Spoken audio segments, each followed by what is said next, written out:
Depuis notre retour, je suis en train de préparer l'église pour quelque part. Pour que nous puissions aller quelque part. Et nous voulons terminer cette année avec une très grande décision et entrer avec beaucoup de confiance dans l'année 2026.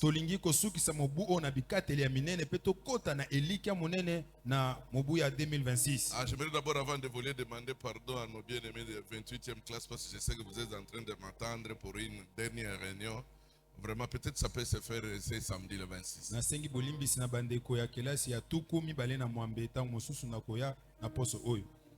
Peut-être on peut se rencontrer ce samedi pour que nous puissions avoir une dernière séance et puis passer aux entretiens. Et aller dans les eaux de baptême. Ceux qui veulent se faire baptiser. Alors j'aimerais vraiment encourager chacun de nous de profiter de ce moment de préparation. Si je peux parler ainsi, pour que tu ne puisses plus être déphasé, afin que nous puissions nous tous aller dans la même direction. Et j'aimerais que chaque acte spirituel que tu vas commencer à poser d'ici la fin de l'année, que cela trouve vraiment son sens dans ce que nous sommes en train de nous dire depuis qu'on est là. Et si la parole de ce matin peut encore, tu viendras ajouter tout ce que nous avons écouté les dimanches. Trouve sa place vraiment dans ton cœur, tu auras fait un pas. C'était ma prière. On était en train de se parler de la prière qui déchire le voile. La prière qui nous ouvre les yeux. Ce qui est vrai avec les textes que nous avons lus dimanche passé.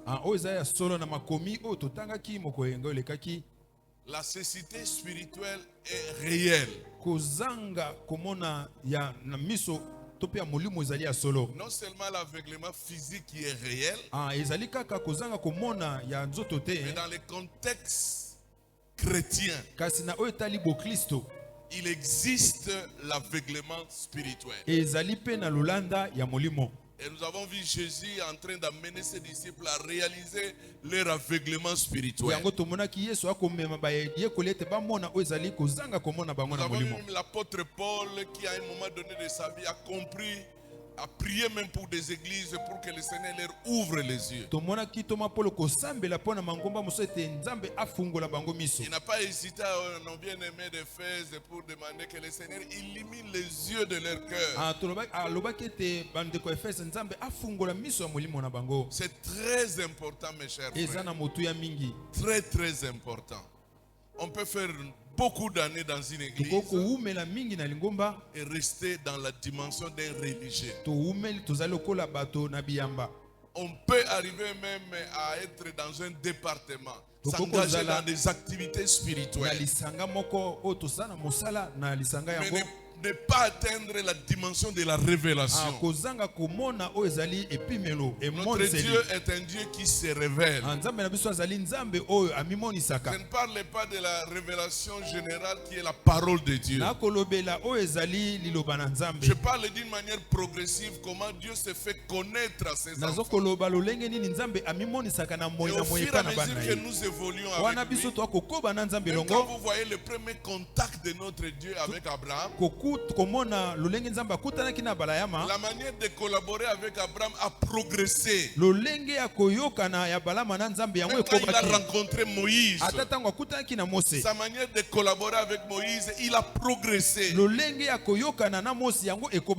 a progressé dans la révélation.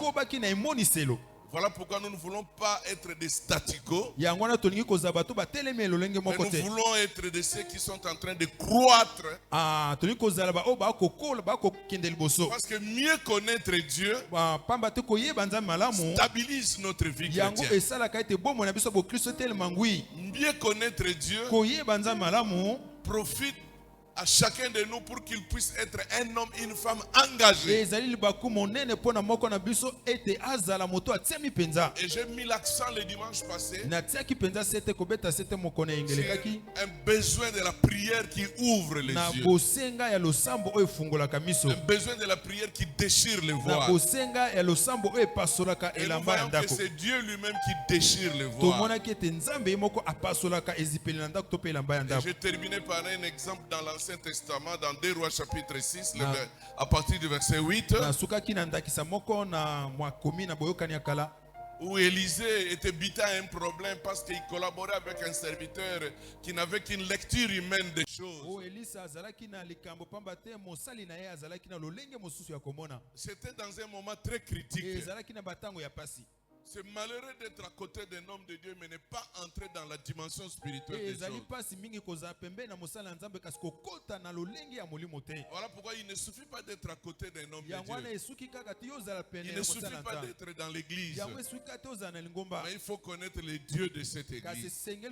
Il faut connaître les dieux de ses serviteurs. Et je prie que dans cette église, que mon Dieu se révèle dans vos vies. Je parle à quelqu'un que le Dieu qui m'a appelé se révèle dans ta vie. J'insiste encore, je parle, le Dieu qui m'a appelé se révèle dans ta famille. Qu'il se révèle, qu'il se révèle.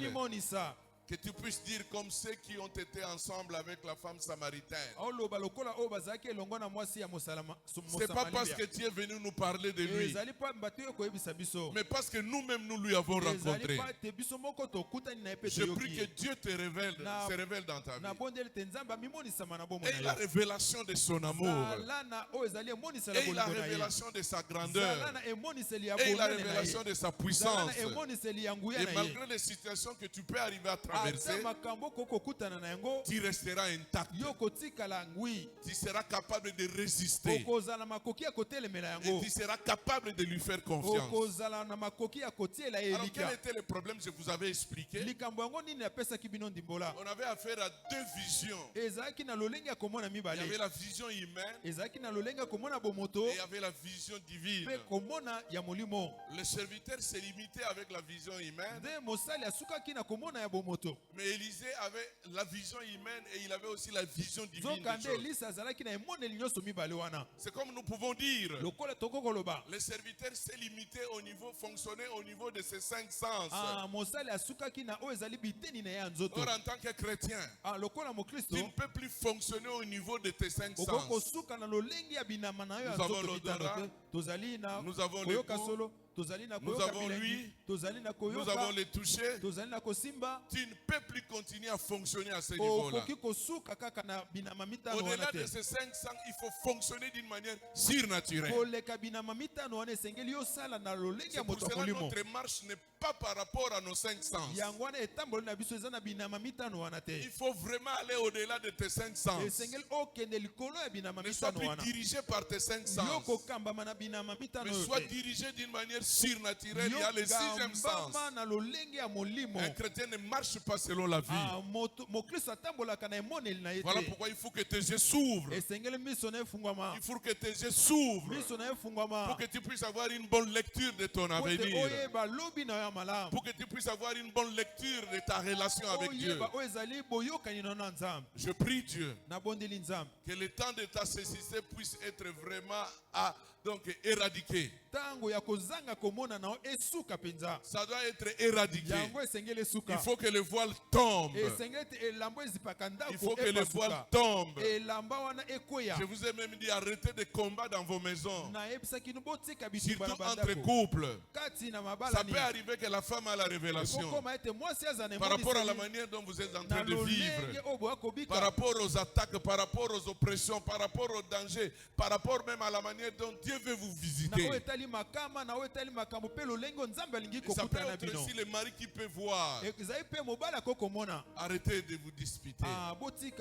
Prie Dieu qu'il ouvre les yeux de ton mari. Je me souviens une fois, cela m'est arrivé aussi avec ma femme. C'était des incompréhensions. Parce qu'il y a certaines vérités spirituelles. Quand vous collaborez avec quelqu'un qui n'a pas atteint un bon niveau, vous allez vous séparer vous allez vous séparer en vous déchirant. Mais quand vous arrivez vous dire au même niveau, c'est la victoire, c'est la joie. Je prie pour les mariés, je prie pour les chrétiens. Priez pour que le Seigneur ouvre vos yeux pour arrêter de disputes. C'est un dossier qui se passe dans nos familles. C'est un problème que nous avons. Ne peut se résoudre que si nos yeux s'ouvrent. Je reprends encore, quelqu'un ne m'a pas compris. C'est un problème qui se passe dans nos vies, dans nos familles. Ne peuvent se résoudre que si nos yeux s'ouvrent. Tant que nous sommes encore aveugles, nous allons tourner en rond. Tant que nous sommes encore aveugles, le diable va se frotter les mains. Voilà pourquoi je prie maintenant. Je me tiens comme ton Élysée. Seigneur, ouvre les yeux de ton serviteur. Ouvre les yeux de ta servante. Ça ne peut pas continuer comme ça. Ça ne peut pas continuer comme ça. Et surtout, si nos oreilles ne peuvent pas entendre sa voix, l'ouverture de nos yeux et l'ouverture de nos oreilles vont de pair pour que nous puissions vivre le succès spirituel. C'est pour cela que Jésus avait l'habitude de dire, d'ailleurs je vais revenir dans ça, vous avez des oreilles mais vous n'entendez pas. Vous avez des yeux mais vous ne voyez pas. Je prie que tes oreilles spirituelles s'ouvrent. Au même moment que tes yeux spirituels s'ouvrent, et qu'au même moment tes oreilles spirituelles s'ouvrent. Le temps où nous sommes, l'Église est vraiment en danger. Et regarde dans 2 Rois chapitre 6, deux personnes devant la même situation. Il y a l'armée de l'ennemi qui vient déjà, ils sont bien armés. Mais il y a deux lectures différentes. Celui qui voit selon ses sens est limité. Est vraiment limité. Bien-aimé, ne faites plus confiance à la vision humaine des choses. C'est limité. C'est s'emprisonner. Mais il y a une autre dimension de voir les choses. Et il faut que la cécité tombe pour entrer dans cette dimension. Tu dois sortir de la cécité spirituelle. Tu dois sortir de l'aveuglement spirituel. Parce que quand on est aveugle spirituellement, on est limité. C'est ça la vérité. Regarde les serviteurs d'Élisée. Il était limité. Pourquoi? Parce qu'il avait une vision humaine des choses. Il fallait qu'on prie pour lui, pour qu'il puisse aller au-delà de la vision humaine. Nous avons un exemple dans Jean chapitre 9. Nous avons beaucoup d'exemples dans la Bible. Que ce soit l'aveuglement physique ou l'aveuglement spirituel, on est limité. Je peux même aller très loin, utiliser un terme médical. On est un handicapé. Est-ce que tu crois à cela? Un aveugle physique est un handicapé. Un aveugle spirituel aussi, c'est un handicapé. Vous avez un handicap. C'est très clair. Alors quand vous réalisez votre temps, vous ne pouvez pas prendre cela à la légère. Parce que ton avenir en dépend. J'aimerais maintenant évoluer. Qu'est-ce que l'aveuglement spirituel? Qu'est-ce que la cécité spirituelle? Quand nous parlons de l'aveuglement, cela n'est rien d'autre que la cécité. Mais qu'est-ce que la cécité? C'est l'état d'une personne qui ne voit pas. C'est l'état d'une personne qui ne voit pas.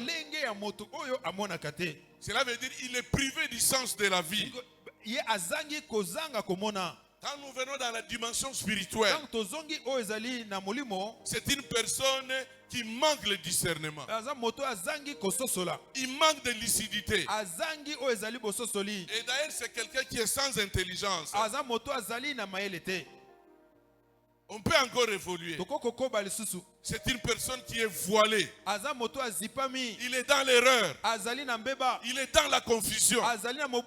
Il est dans le flou. Progressons encore. C'est une personne qui est incapable de distinguer le vrai du faux. Incapable de distinguer la vérité du mensonge. C'est très dangereux. Quand tu te dis être enfant de Dieu, puisque tu es dans l'aveuglement spirituel, tu ne sais pas distinguer le vrai et le faux. Tu manges tout.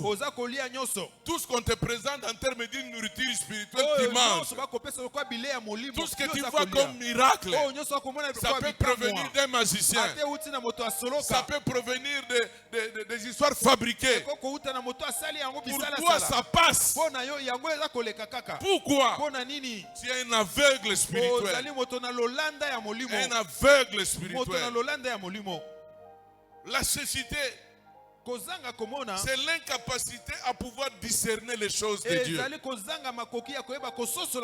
Oh, ils sont nombreux. Ils sont dans l'incapacité de discerner exactement ce qui est de Dieu. C'est très important, mes chers frères et sœurs. Voilà pourquoi vous acceptez n'importe quoi. Vous êtes incapable de distinguer ce qui est vrai et ce qui est faux. La cécité, c'est un état de quelqu'un qui est mort spirituellement. Il n'y a pas seulement la mort physique. Il n'y a pas seulement l'aveuglement physique. Mais il y a aussi l'aveuglement spirituel. Et quelqu'un qui est dans l'aveuglement spirituel, il est mort spirituellement.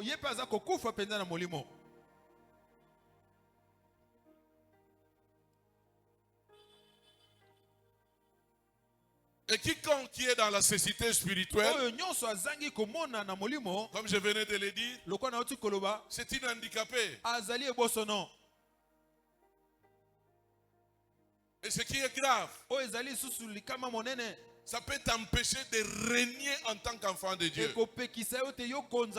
Depuis le jardin d'Éden, quand le Seigneur Dieu a créé l'homme, il lui a donné le pouvoir, la responsabilité de dominer, de régner. Mais quelqu'un qui est un aveugle spirituel, il lui sera difficile de jouir de ce que Dieu lui a donné. J'avais déjà donné cet exemple, ça fait longtemps ici. Vous savez, quand on est dans la cécité spirituelle, on oublie réellement ce qu'on est. On oublie même son identité. Tu peux quitter ta maison à 6 heures du matin. Pour des raisons de transport, tu arrives à ville affamée, tu n'as rien pris. Tu n'as pas déjeuné. Et tu arrives là-bas. Alors que les amis sont en train de prendre quelque chose avant que le boulot commence à 8 heures. Tu te dis, oh, si j'avais quand même ne fût-ce qu'un 5 000 francs, je pouvais prendre du thé. Et puis tu réalises que tu ne pouvais pas. À midi encore, tu ne pouvais rien faire. Vous reprenez le boulot à 13h30. Il y a une pensée qui te dit, est-ce que tu peux vérifier un peu au niveau de tes poches du derrière? Quand tu fais entrer ta main, tu réalises que il y avait 10 000 francs que tu avais mis là-bas mais que tu as oublié. Quel sera ton regret? Je savais vraiment,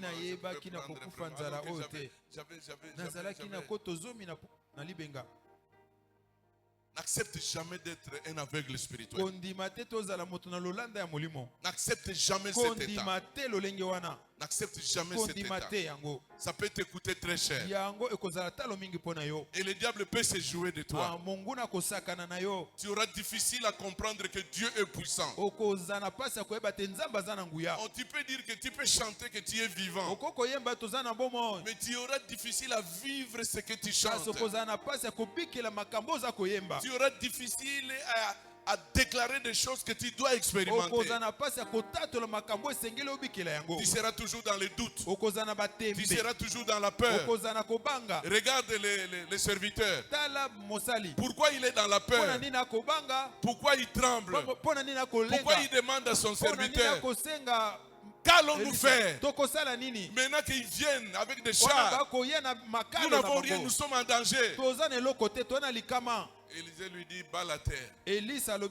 Sois calme. Ce que moi je vois, toi tu ne vois pas. Mais je ne vais pas te laisser comme ça. Seigneur, ouvre ses yeux pour qu'il voit qu'au-delà de leurs armes, nous avons plus que ce qu'ils ont. Et quand le Seigneur lui a ouvert les yeux, il a compris que l'armée qui était avec eux était plus supérieure que les armées. Je prie que le Seigneur t'ouvre les yeux pour que tu puisses voir que ceux qui sont avec toi sont très nombreux que ceux qui sont avec eux. Et d'ailleurs, d'une manière brève, est-ce que tu comprends que celui qui est en toi est plus puissant que celui qui est en eux? Il faut que tes yeux spirituels s'ouvrent pour que tu puisses comprendre cette dimension. Ça va t'empêcher de jouir de ton identité d'enfant de Dieu.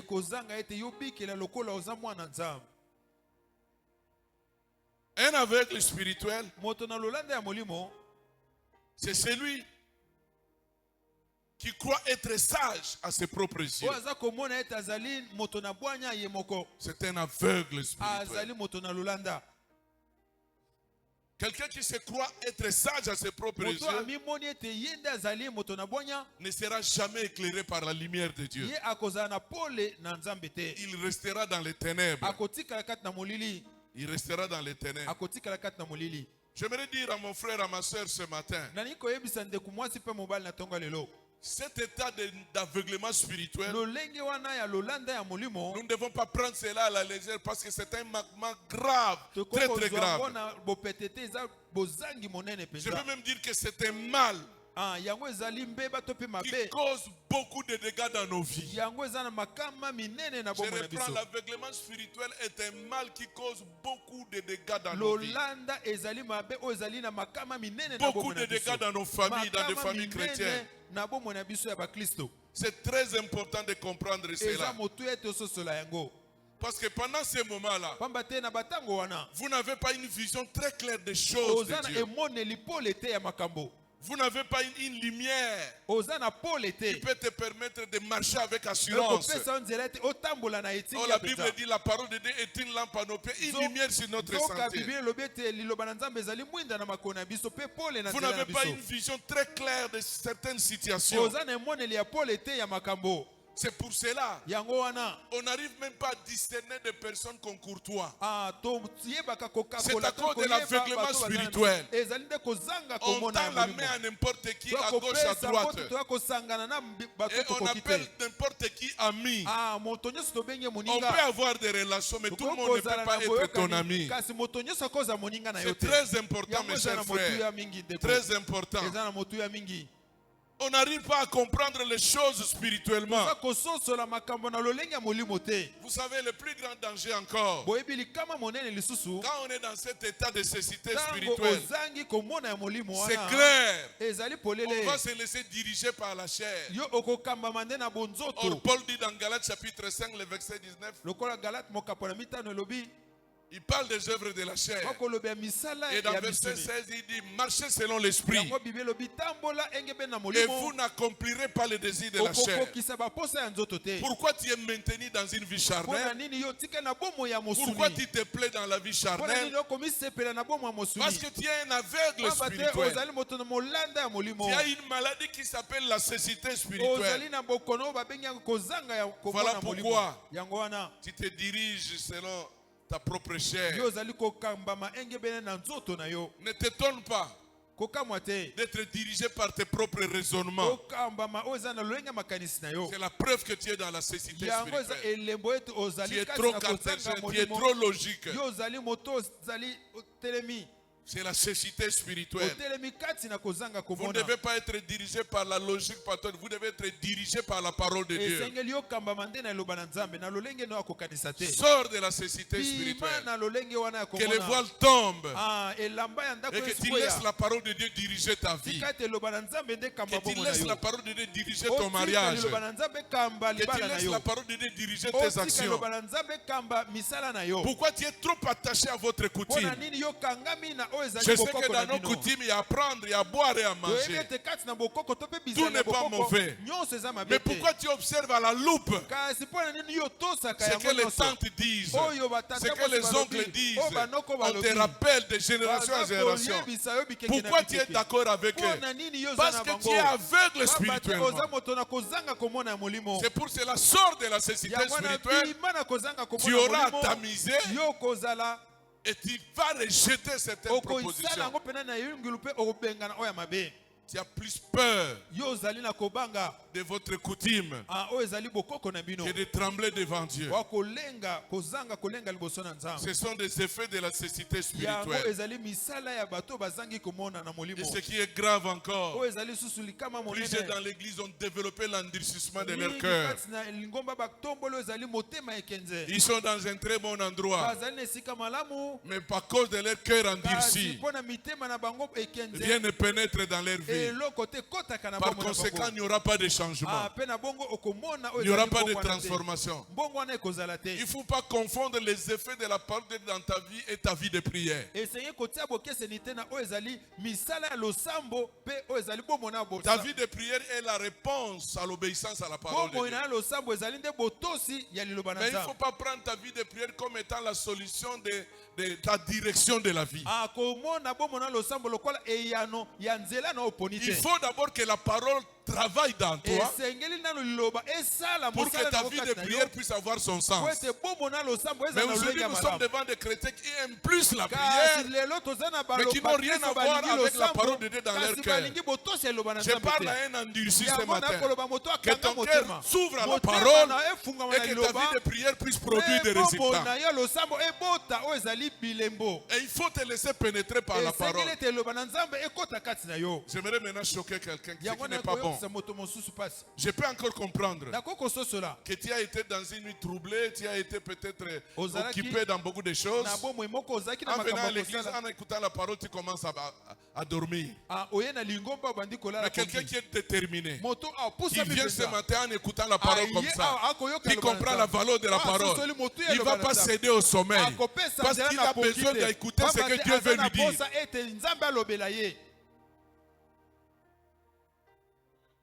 C'est pour cela plusieurs se sont habitués avec l'église. Et l'église est devenue un lieu de relation pour la résolution de leurs problèmes. Ils n'ont rien à voir avec Dieu. Ils n'ont rien à voir avec la parole. Mais tout simplement se connaître les uns les autres. Non, l'église doit être un lieu pour que j'entende la voix de Dieu. Parce qu'au travers de cette parole, ma vie ne restera plus au même niveau. Parce que Dieu n'est pas derrière tout ce que vous imaginez. Il est derrière sa parole. Et si tu crois à la parole, si tu laisses la parole pénétrer ton cœur, tu vas rencontrer Dieu sur ton mariage. Tu vas rencontrer Dieu dans tes affaires. Tu vas rencontrer Dieu dans ta santé. Tu vas rencontrer Dieu dans tout ce que tu vas entreprendre. Sois de ceux qui aiment la parole. Le premier mouvement du diable, quand il veut t'achever, il enlève l'étoile et coupe la joie de la parole. C'est pour cela que j'ai pris que l'amour de la parole revienne. Que l'amour de la parole revienne. David avait l'habitude de dire j'aime ta loi. J'aime ta parole. Il faut aimer la parole. Et il ne faut pas choisir ce qu'il faut écouter. C'est comme ça que nous avons des églises aujourd'hui. Pour que les gens viennent à l'église, il faut toujours délivrance le matin, des prières de délivrance, des prières de démons, des prières de réclamation pour attirer les gens. Un enfant de Dieu authentique, il n'arrive pas à choisir. De la Genèse jusqu'à l'Apocalypse, c'est une nourriture pour moi. Dieu est libre de me parler dans n'importe quel domaine. Je ne vais pas cloisonner Dieu dans un domaine, mais laisse Dieu me parler dans chaque aspect de ma vie. Même si là où je ne me sens pas attiré, mais puisque c'est sa parole, même si je ne sens pas mon cœur bouger, même si je ne transpire pas, même si je n'ai pas vomi, même si je n'ai pas tremblé, mais parce que c'est sa parole, je vais le dire comme David, ta parole est une lampe à mes pieds et une lumière sur mon sentier. J'aime ta loi, j'aime ta parole, c'est ça ma vie, c'est ça ma santé, c'est ça ma force, c'est ça ma joie, c'est ça ma victoire, c'est ça ma... Vous avez pris l'habitude de venir à l'église, mais vous n'avez pas résolu un problème. Il faut aimer la parole. Tu es à l'église, mais tu n'as pas encore décidé ton attitude vis-à-vis de la parole. Change ton attitude vis-à-vis de la parole. Tu vas rencontrer Dieu sur ton chemin. Venir à l'église, tu peux être dans un culte d'1 heure, de 2 heures et ne pas écouter la parole. Ce que je dis est vrai, est vérifiable. Ne pas écouter la parole. Et ça c'est très dangereux. C'est très dangereux. C'est très très dangereux. Bien aimé dans le Seigneur, la cécité spirituelle crée beaucoup de dégâts dans nos vies. Beaucoup de dégâts. Beaucoup de dégâts. C'est pour cela que nous n'avons pas une bonne vision des choses. Une bonne lecture des choses. Nous ne pouvons pas discerner. Nous pouvons aller à gauche, nous pouvons aller à droite. Et on n'arrive pas à comprendre les choses spirituelles. Voilà pourquoi on se laisse plus diriger par sa propre chair, avec des raisonnements humains. Bien aimé, c'est un réel danger pour nos vies. En durcissement de nos cœurs, au lieu de marcher dans l'obéissance à la parole, c'est très dangereux. Plusieurs d'entre nous, ce qui les dérange, c'est la cécité spirituelle. C'est la cécité spirituelle. C'est ça qui les a amenés à avoir des problèmes sérieux dans leur vie. C'est ça qui t'a amené à avoir des problèmes sérieux dans ton mariage. C'est ça, c'est ça. C'est ça même la cause de tes mauvais choix. Jeunes gens, écoutez-moi bien. Sois guéri de la cécité spirituelle. Que tes yeux s'ouvrent pour faire un bon choix. Je parle à un jeune garçon. Que tes yeux s'ouvrent pour faire un bon choix. Sinon les années qui viennent, tu vas regretter. Et la cécité spirituelle est à la base de beaucoup de mauvais choix. Non seulement à la base de mauvais choix, et à la base de mauvaises décisions. À cause de manque de discernement spirituel. C'est ça qui est à la base de ta perte. Tu as perdu l'argent. Tu as perdu le temps. Tu as perdu ton énergie à cause de l'aveuglement spirituel. Là où tu pouvais plus mettre ton énergie, tu as gaspillé ton énergie dans le vide à cause de ta cécité spirituelle. Oui, c'est à cause de la cécité spirituelle que beaucoup de familles soi-disant chrétiennes sont dans les troubles aujourd'hui. Que le Seigneur ouvre nos yeux. Que le Seigneur ouvre nos yeux. Que le Seigneur ouvre nos yeux. Élisée avait raison de prier et de dire à Dieu, ouvre les yeux de mon serviteur, afin qu'il puisse prendre conscience de la dimension spirituelle de de ce combat. Ce combat n'a pas seulement la dimension physique. Et du reste, c'est le spirituel qui dirige le physique. Et j'aimerais que les yeux de mon serviteur s'ouvrent pour qu'il réalise que nous sommes en direct avec le ciel. Je suis venu dire à un enfant de Dieu authentique, apprends à partir d'aujourd'hui. Tout ce qui se passera dans ta vie ne se limitera pas dans la dimension terrestre. Cela a d'abord des répercussions dans la dimension céleste. Et ne te laisse pas seulement envahir par ce qui est terrestre. Prends conscience qu'il y a une dimension spirituelle des choses. Et fais-toi convaincre par la dimension surnaturelle. Jésus avait raison de dire dans Matthieu 6. Donnez-moi Matthieu 6, verset 22 à 23. Il avait raison de dire. Qu'est-ce qu'il a dit? Qu'est-ce qu'il a dit? L'œil est la lampe du corps. Si ton œil est en bon état, les résultats, les répercussions, c'est comment? Tout ton corps, reprenons encore. L'œil est la lampe. Si ton œil est en bon état, la conclusion, c'est comment? Verset 23.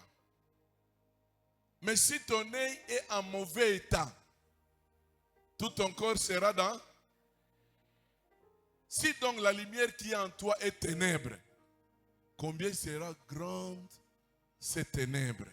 Mais ça, c'est compliqué encore. C'est très compliqué. Ce verset vient de nous dire, ne prenez pas cette affaire de la cécité spirituelle à la légère.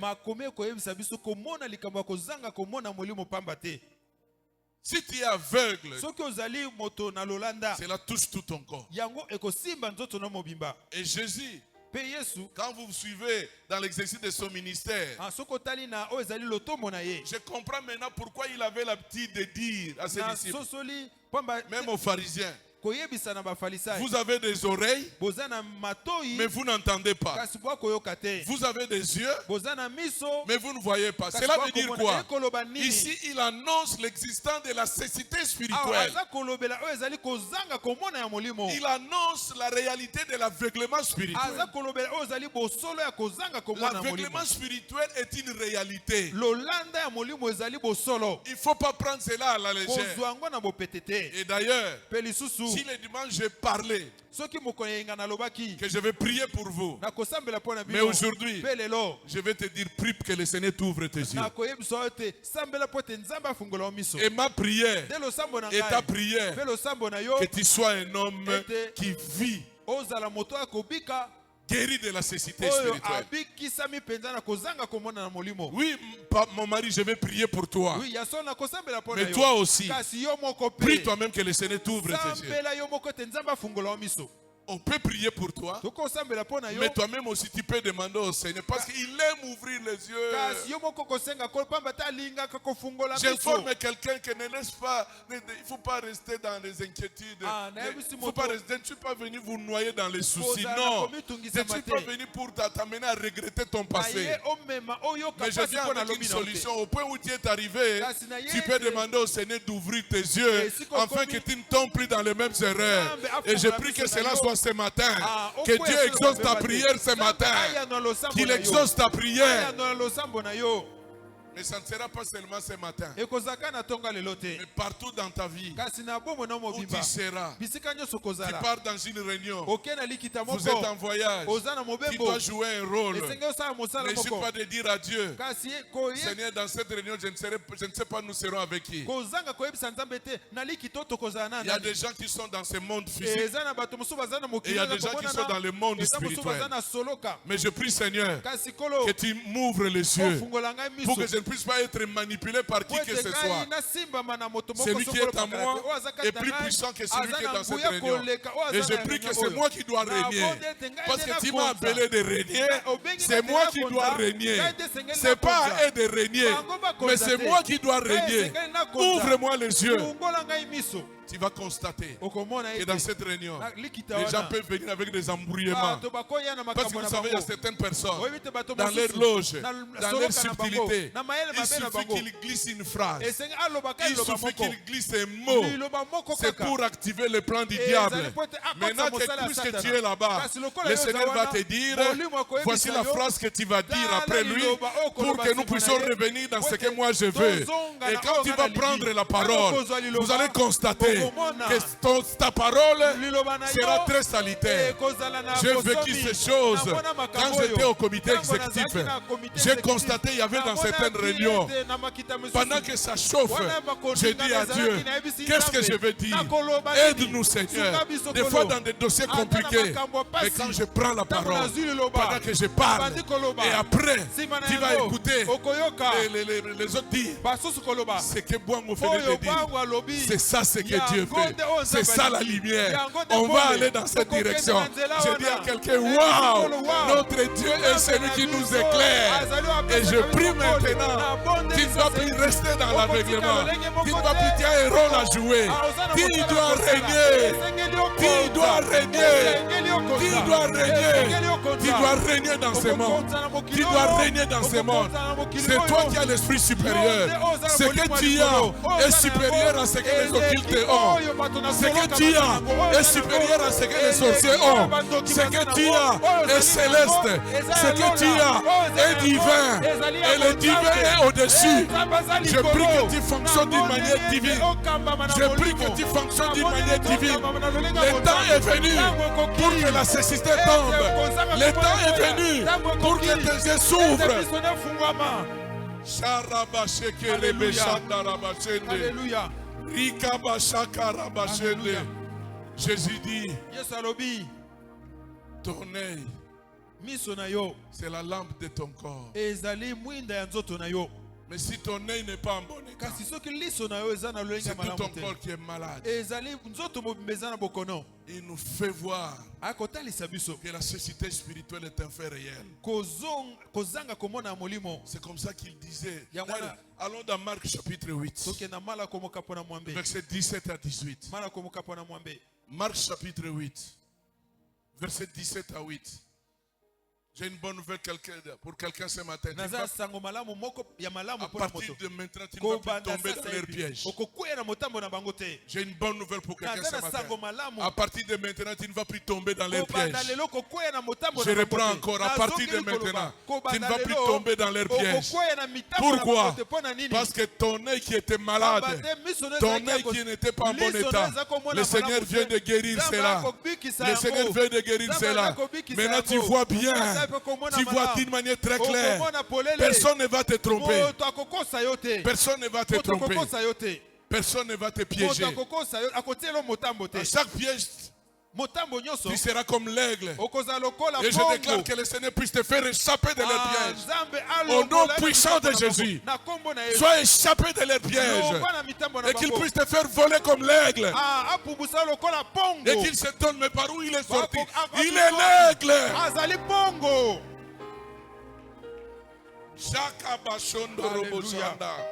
Ta vie ne restera plus au même niveau. Tu n'es plus quelqu'un qui doit fonctionner selon la vie physique. Tu n'es plus quelqu'un qui doit voir les choses comme tout le monde. Tu dois avoir une lecture en avance des choses. Élisée avait une lecture en avance. Tu dois avoir 10 mètres d'avance. Je prie que tes yeux s'ouvrent ce matin. Dans Marc chapitre 8, verset 17 à 18. Jésus l'ayant connu leur dit, pourquoi raisonnez-vous sur ce que vous n'avez pas, sur ce que vous n'avez pas de pain?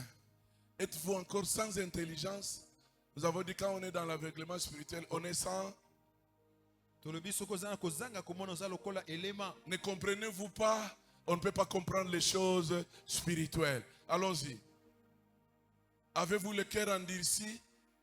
Alors maintenant il dit, Ce tableau ici, quand on est sans intelligence, on ne comprend pas la manière dont Dieu fait les choses. Il n'y a pas de diagnostic. On est dans l'aveuglement spirituel.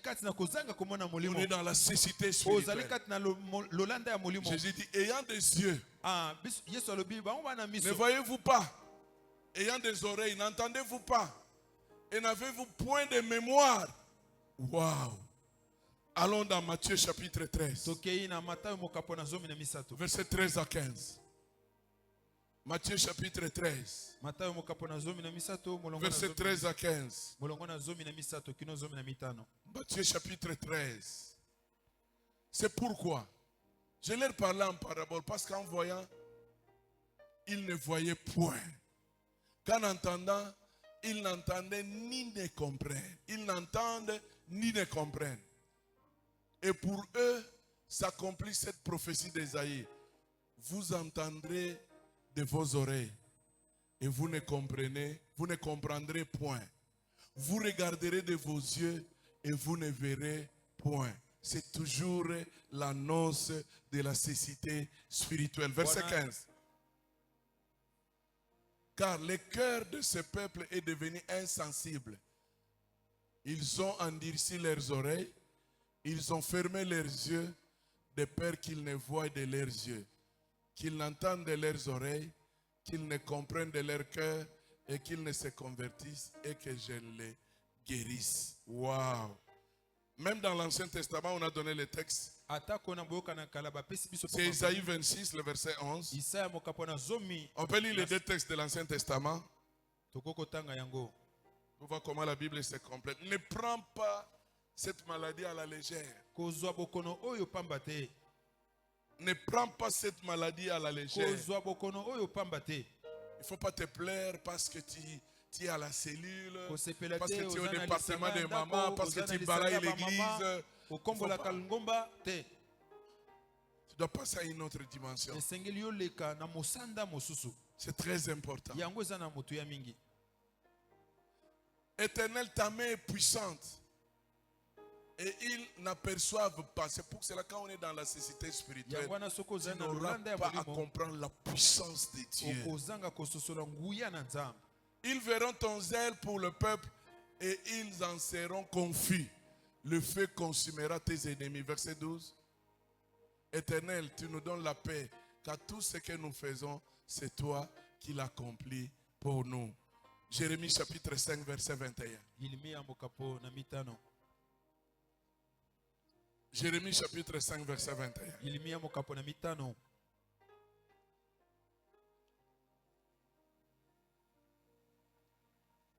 Jérémie chapitre 5, verset 21.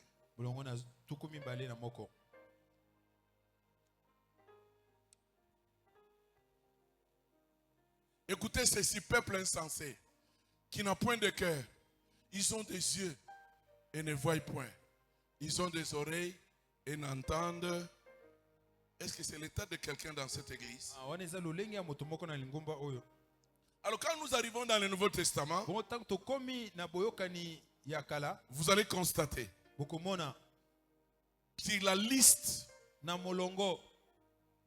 de miracles, Jésus a guéri beaucoup d'aveugles. Lisez bien, que ce soit lui, que ce soit vous, il a guéri beaucoup d'aveugles. Et d'ailleurs, la plupart des aveugles, même ceux qui ont pris l'initiative eux-mêmes, aucun aveugle qui a crié, qui a demandé au Seigneur d'intervenir, que le Seigneur lui a dit non, c'est pas aujourd'hui, rentre. Jamais. Quand on parle de l'aveugle de Jéricho, dans Matthieu chapitre 20, verset 29 à 34, Jésus lui a guéri. Quand on parle de l'aveugle de Bethsaïda, Jésus lui a guéri. Quand on parle de Bartimée, Jésus lui a guéri. Quand on parle de l'enfant né aveugle dans Jean 9, Jésus a guéri cet enfant. Parce que pour le Seigneur, avec tous les textes que nous venons de lire, il ne faut pas confondre la vision et la perception des choses. Il ne faut pas confondre cela. Il est conscient d'une manière physique qu'on peut voir. Mais le Seigneur veut nous amener au niveau de la perception des choses. On peut voir ensemble. Nous pouvons voir nous tous la couleur rouge. Mais la manière de percevoir sera différente.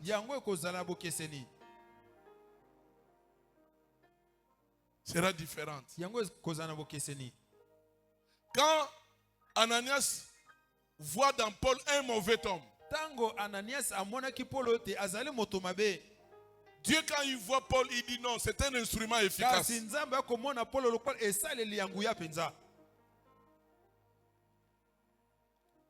Là où quelqu'un qui a 5 sens voit des obstacles partout qui ne peut rien faire. Mais celui qui est au-delà de ces 5 sens, il peut trouver dans ce que l'autre est en train de voir comme obstacle une opportunité pour qu'il évolue dans sa vie. C'est pour cela qu'il est important que nos yeux puissent être guéris. Parce que derrière chaque situation que tu peux voir, peuvent se cacher ton élévation. Quand Goliath criait, il intimidait tout un peuple. Les rois Saoul et les autres voyaient dans Goliath un géant avec une longue expérience concernant la guerre. Mais celui qui avait une bonne vision, une bonne lecture des choses, David, qui avait la révélation, qui avait déjà vu la puissance de Dieu dans la bergerie, comment il a déchiré le lion et l'ours. Quand il voyait Goliath, sa lecture était différente des autres. Sois guéri de ta cécité. Sois guéri de ta cécité. Sois guéri de ta cécité. Tu as loupé beaucoup d'occasions parce que tu t'es limité à voir les choses d'une manière physique. Je reprends. Tu as loupé beaucoup d'opportunités parce que tu t'es concentré dans le physique. Tu t'es limité dans ce que les médecins ont dit. Tu t'es limité dans ce que l'université a dit. Tu t'es limité dans ce que le comptable a dit. Au-delà de tout ce qu'ils peuvent dire, il y a une autre manière de voir les choses. Alors il faut être guéri pour entrer dans cette dimension-là. C'est comme ça dans Jean chapitre 9. Les disciples voyaient dans cet aveugle-né le péché de ses parents. Donnez-moi Jean chapitre 9, à partir du verset 1. Ce texte ici va beaucoup nous aider.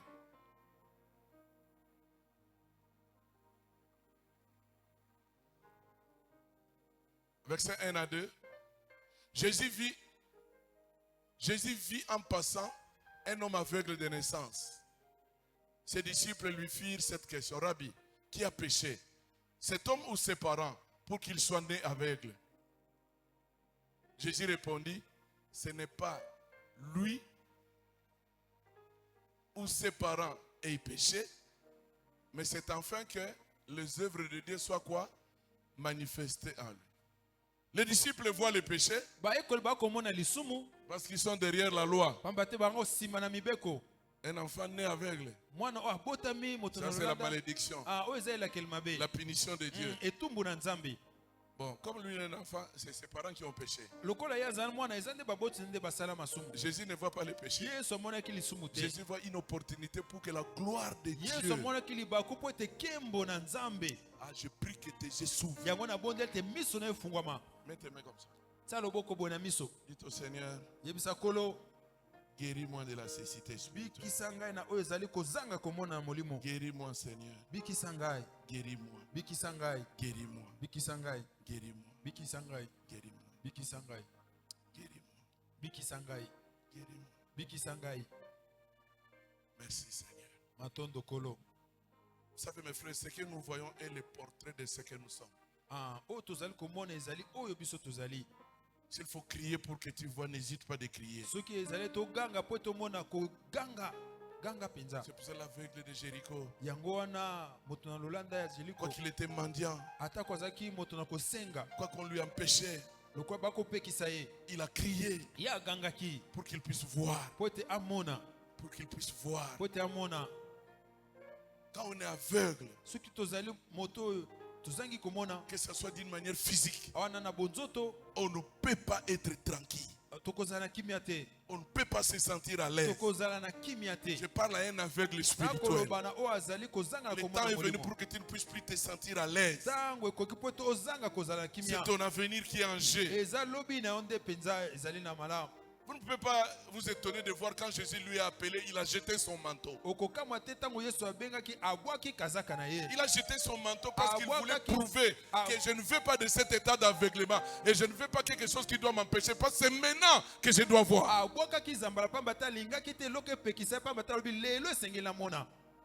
Si tu veux voir, il faut jeter ton passé pour embrasser ton avenir. Ton passé est rempli de gâchis. C'est vraiment gâté. Et vous ne pouvez pas copier cela dans ton avenir. Et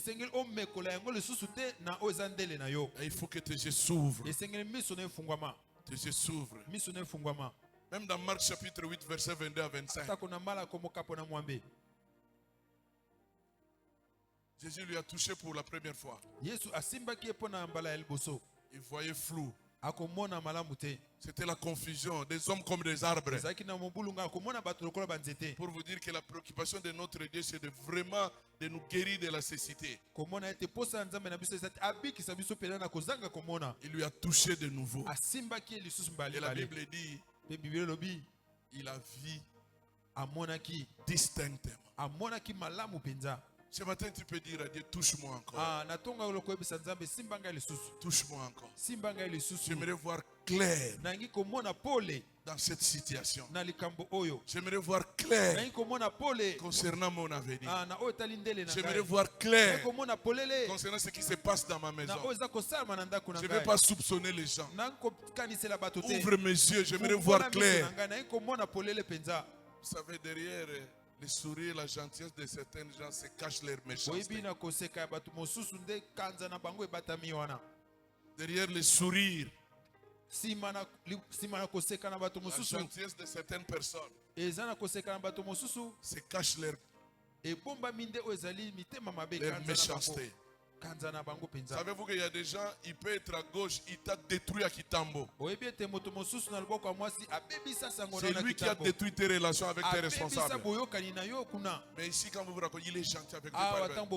Mais là, ce qu'il a fait là-bas, il n'y a que Dieu qui peut ramener cela à la lumière. Et je prie que tes yeux s'ouvrent. Je prie que tu puisses sortir de la cécité. Tu entendras clairement une voix te dire qu'il est en train de mentir. Il y a des gens, quand tes yeux s'ouvrent,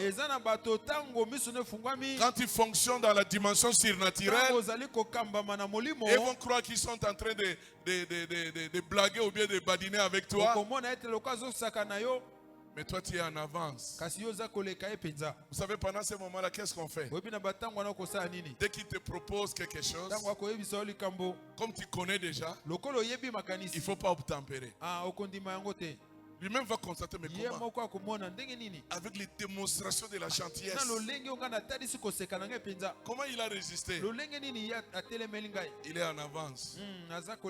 Ses yeux se sont ouverts par la grâce de Dieu. Gentiment comme ça, tu dis non. Parce que tes yeux se sont ouverts. Je prie que tes yeux s'ouvrent. Je prie que tes yeux s'ouvrent. Je prie encore que tes yeux s'ouvrent. Que tes yeux s'ouvrent. C'est comme ça que vous allez remarquer, même dans tout ce que tu es en train de faire, il y a certaines choses qu'on a déjà commencé à faire, peut-être à te voler, peut-être à te dribbler depuis longtemps, mais le Seigneur va te donner une directive. Demain, quand il va aller, fais ça, fais ça. Vous allez voir que quand il va commencer à faire, ça sera maintenant la connaissance de tout ce qui se faisait en mal. Quand les gens venaient avec leur sourire. Ah, le temps est venu pour que le Seigneur ramène à la lumière ce qui est caché. Pourquoi tu n'as pas dit Amen? Le temps est venu pour que le Seigneur ramène à la lumière ce qui est caché. Le temps est venu pour que tout soit ramené à la lumière. Sors de la cécité spirituelle. Il y a des gens qui se sont joués de vous parce qu'ils ont compris que tu es aveugle.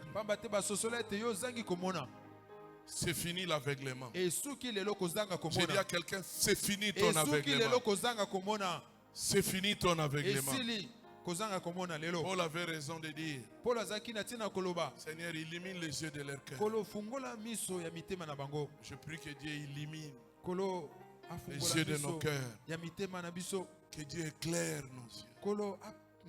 Qu'il éclaire nos cœurs. Nous avons besoin d'être illuminés, éclairés. Nous avons besoin que nos yeux s'ouvrent pour que nous puissions connaître l'autorité que nous avons en Christ.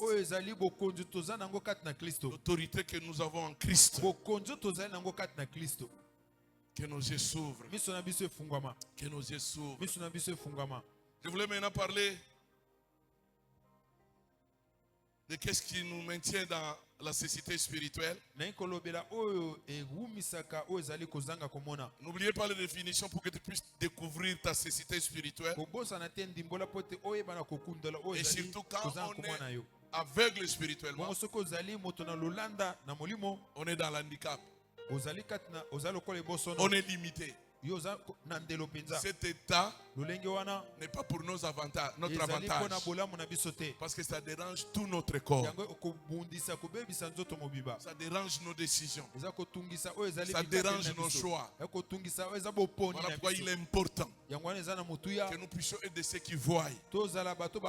C'est le Seigneur qui est là pour nous ouvrir les yeux.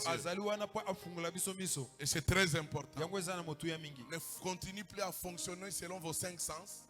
Au-delà de nos 5 sens, il y a la dimension spirituelle des choses. Revenons dans Jean chapitre 9. Là, nous allons découvrir. Allons dans Jean chapitre 9. Donnez-moi d'abord le verset 1 jusqu'au verset 4. Jusqu'au verset 5. Il est important de découvrir ce qui nous maintient dans la cécité spirituelle. Jésus vit en passant un homme aveugle de naissance. Allons-y. Ses disciples lui firent cette question. Rabbi, qui a péché, cet homme ou ses parents, pour qu'il soit né aveugle? Jésus répondit, ce n'est pas que lui ou ses parents aient péché, mais c'est afin que les œuvres de Dieu soient manifestées en lui. Il faut que je fasse, tandis qu'il est jour, les œuvres de celui qui m'a envoyé. La nuit vient où personne ne peut travailler. Pendant que je suis dans le monde, je suis la lumière du monde. Après avoir dit cela, il cracha à terre et fit de la boue avec sa salive, puis il appliqua cette boue sur les yeux de l'aveugle et lui dit, va et lave-toi au réservoir de Siloé. Non qui signifie envoyer. Il alla se lava et s'en retournant voyant clair. Je prie que tu puisses voir très clair. Ses voisins et ceux qui auparavant l'avaient connu comme un mendiant en disant, n'est-ce pas celui-là qui se tenait assis et qui mendiait? Les uns disaient c'est lui, d'autres disaient non, mais il lui ressemble, et lui-même disait c'est moi. Il lui répondit donc, comment tes yeux ont-ils été ouverts? Il répondit, l'homme qu'on appelle Jésus a fait de la boue à ouin monsieur. Et m'a dit, va au réservoir de Siloé et lave-toi. J'y suis allé, je me suis lavé et j'ai recouvré la vie. Gloire à Dieu. L'homme qu'on appelle qui? Jésus. Qu'on appelle qui? Jésus. Ah oui. Il lui dit, où est cet homme? Il répondit, je ne sais. Ils menèrent vers les pharisiens, celui qui avait été aveugle. Or, c'était un jour de sabbat que Jésus avait fait de la boue et lui avait ouvert les yeux. De nouveau, les pharisiens aussi lui demandaient comment il avait recouvert la vie et il leur dit, il a appliqué de la boue à mes yeux. Je me suis lavé et je vois. Sur quoi quelques-uns des pharisiens dirent, cet homme ne vient pas de qui? Car il n'observe pas quoi? D'autres dirent, comment un homme pécheur peut-il faire de tels miracles? Et il y eut division parmi eux. Ils dirent encore à l'aveugle, toi, que dis-tu de lui sur ce qu'il t'a ouvert les yeux? Il répondit, pour moi,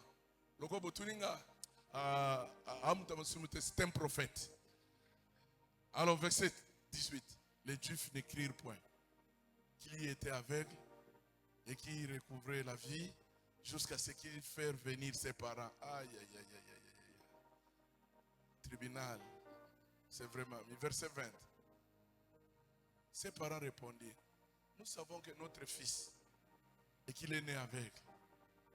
C'est notre fils et qu'il est né aveugle. Mais comment il voit maintenant? Qui lui a ouvert les yeux? C'est ce que nous ne savons. Interrogez-le lui-même. Hein? Il a l'âge, il a de l'âge. Il parlera de ce qui lui concerne. Ses parents dirent cela parce qu'ils craignaient les Juifs. Car les Juifs étaient déjà convenus que si quelqu'un reconnaissait Jésus comme le Christ, il serait exclu de la synagogue. Verset 23. C'est pourquoi ses parents lui dirent, il a de l'âge. Interrogez-le lui-même. Verset 24. Les pharisiens appelèrent une seconde fois. Aïe, aïe, aïe. Il est fatigué. L'homme qui avait été aveugle. Et il lui dit, donne gloire à Dieu. Nous savons que cet homme est un... Ok, verset 25. Il répondit, s'il est un pécheur, je ne sais. Je sais une chose. C'est que j'étais aveugle. Et que maintenant, je vois.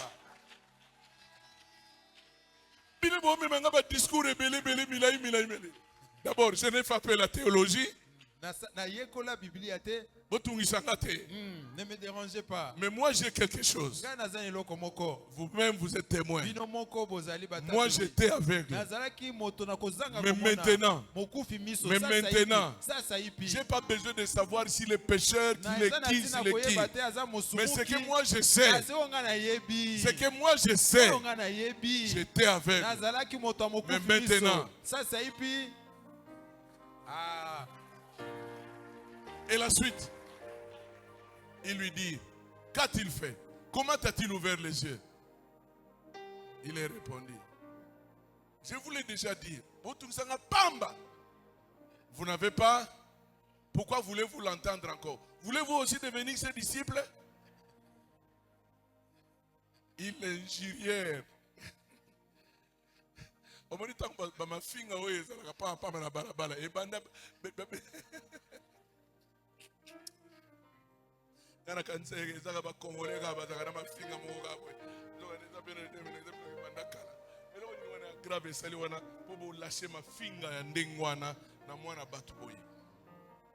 Il l'injurièrent et il dit, c'est toi qui es son disciple.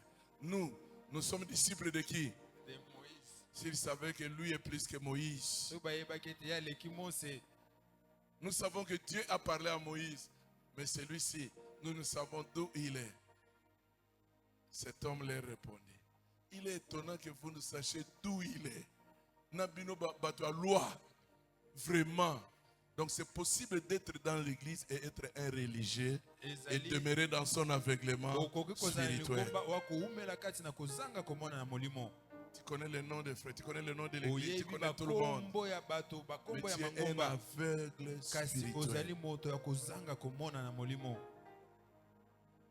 La preuve que tu ne sais pas discerner le vrai et le faux. Un bon ami d'un mauvais ami. Tu ne sais pas discerner Quelles sont les émissions que tu dois suivre devant votre poste téléviseur? Tu es un aveugle. Tu ne sais pas discerner comment utiliser ton téléphone. Tu es un aveugle. Un aveugle. Cet homme leur répondit, il est étonnant que vous ne savez d'où il est. Ah, le verset 31. Fais vite parce que je dois terminer. Nous savons que Dieu n'exauce point les pécheurs. Dans la théologie Milaï. Mais si quelqu'un l'honore et fait sa volonté, c'est lui-là qui l'exauce. Verset 32. Jamais on a entendu dire que quelqu'un ait ouvert les yeux d'un aveugle. Et Talibino, on continue.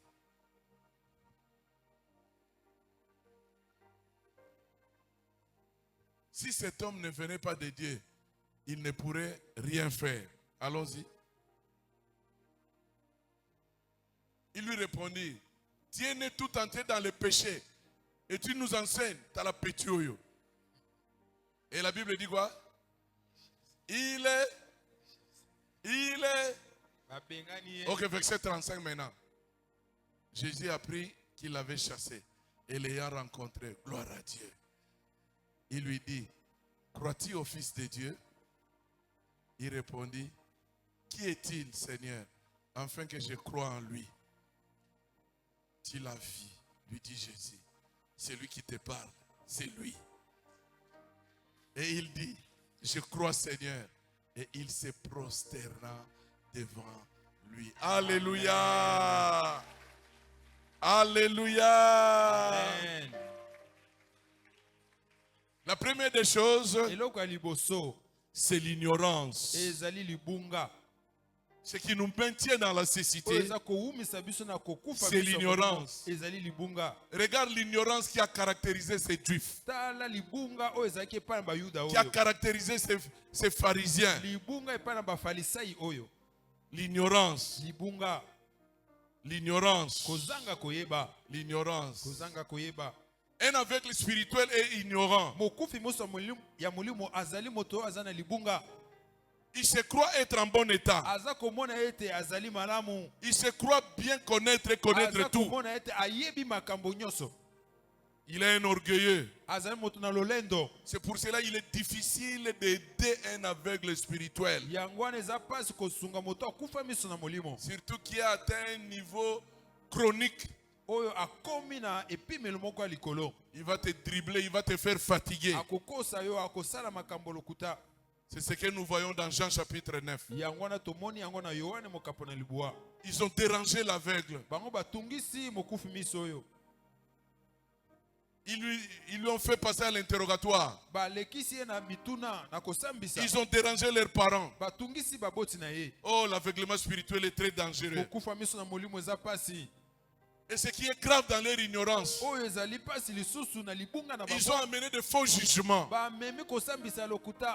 Comment taxer Jésus d'un pécheur? Regarde ce que la cécité spirituelle peut créer comme dégâts. Puisqu'on est aveugle, on ne sait pas voir la bénédiction qui est devant nous. On ne sait pas voir la porte que Dieu venait d'ouvrir. On ne sait pas voir l'homme que Dieu a placé pour te secourir. On est dans des faux jugements. On a une fausse lecture des choses. Bien-aimé dans le Seigneur, comment déclarer que celui qui t'a guéri est un pécheur? C'est le dégât de la cécité spirituelle. C'est l'aveuglement. Le faux jugement. Il faut encore ajouter le refus d'accepter la vérité. Regarde comment ils sont en train de résister alors que tout était clair. Et là je peux même dire, à ce stade c'est d'une manière volontaire qu'ils ont été ignorants. Oh, ne sois pas un ignorant volontaire, c'est très dangereux. C'est d'une manière volontaire. Que le Seigneur nous garde. Bien-aimés dans le Seigneur, soyez éclairés. Soyez guéris de la cécité. Regarde l'aveugle né. Ayant été guéri de la cécité, ça lui a aidé à bien voir les choses et à bien se prendre en charge, à assumer sa responsabilité. Toutes les intimidations n'ont pas réussi à changer son point de vue. Que Dieu t'ouvre les yeux pour que tu puisses bien jouer ta personnalité, pour que tu sois réellement ce que tu dois être. Que Dieu ouvre tes yeux pour que tu puisses résister devant toutes sortes de menaces.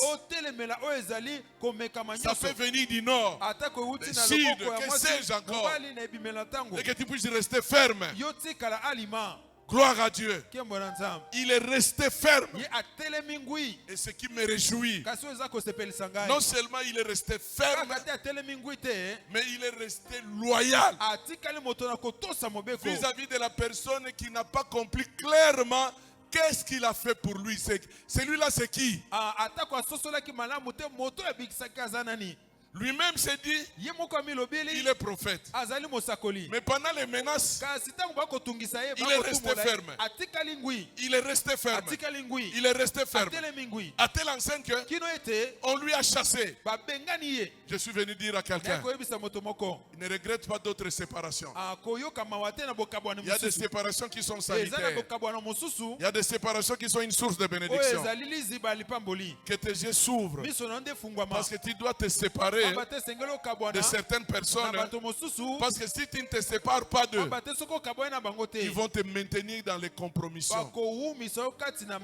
Ils vont limiter ta vie. Ils vont limiter ton épanouissement.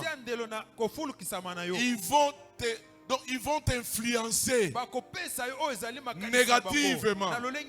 Parce que ceux que tu fréquentes ont un rôle à jouer, ont une influence dans ta vie.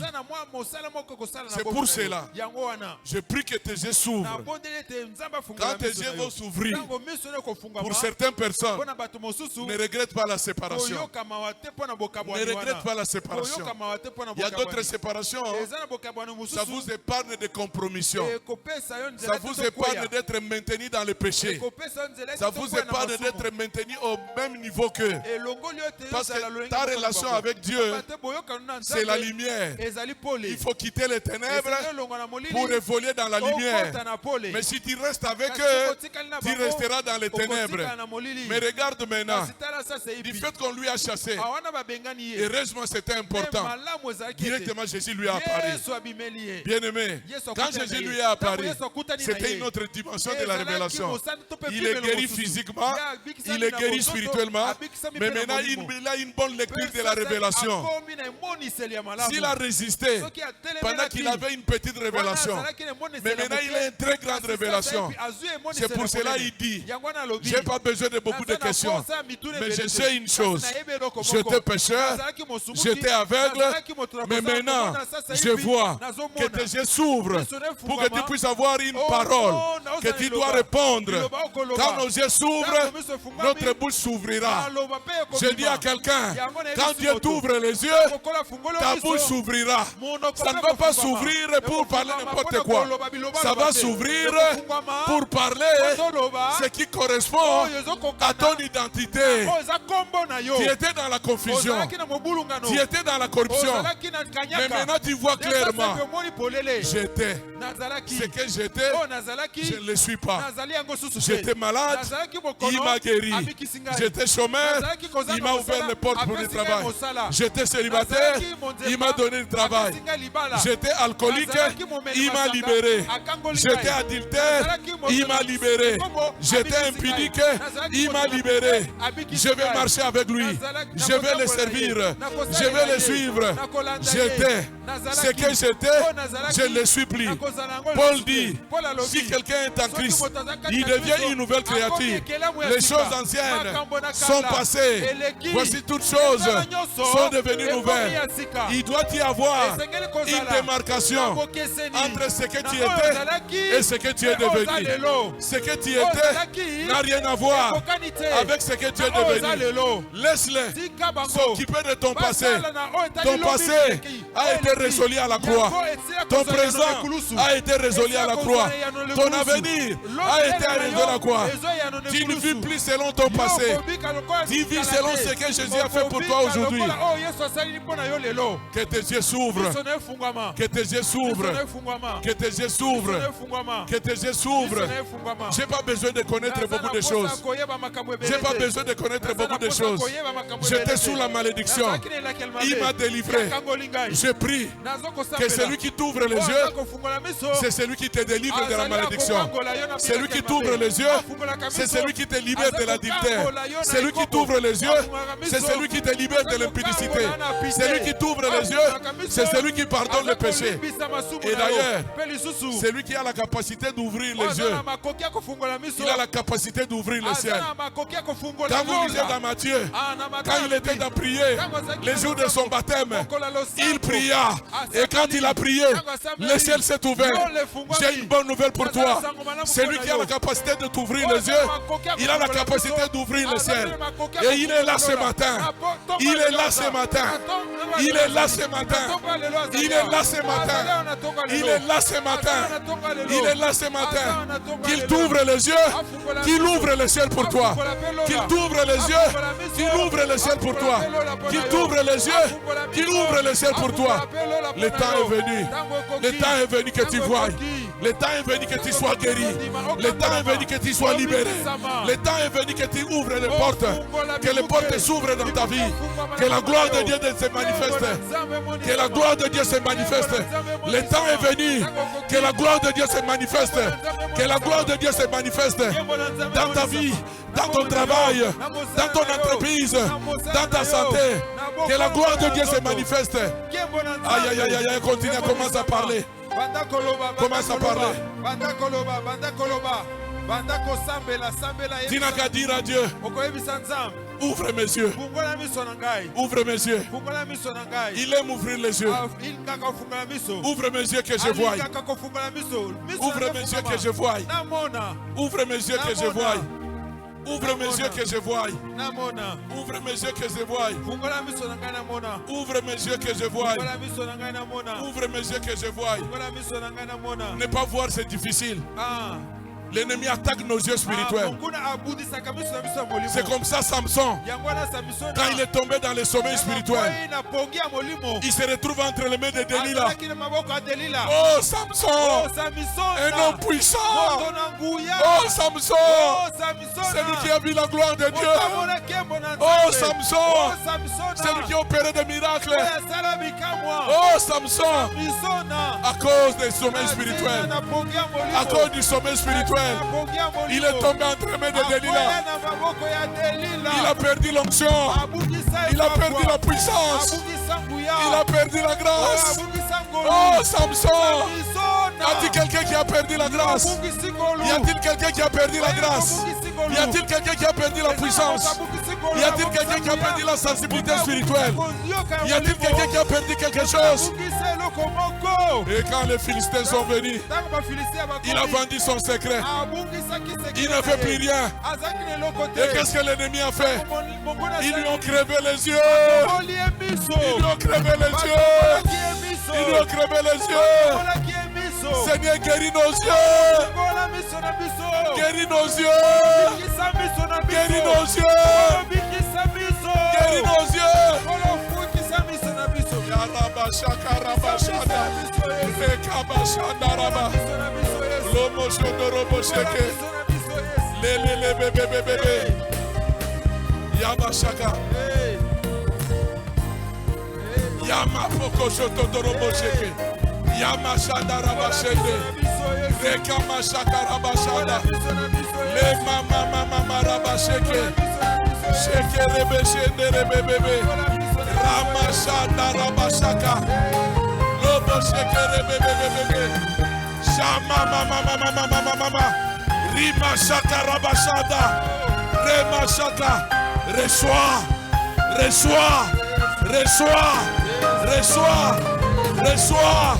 Que tes yeux s'ouvrent. Que tes yeux s'ouvrent. Reçois. Yeme shekerebe. Rema shanda rababa. Loko boshende rebe shanda.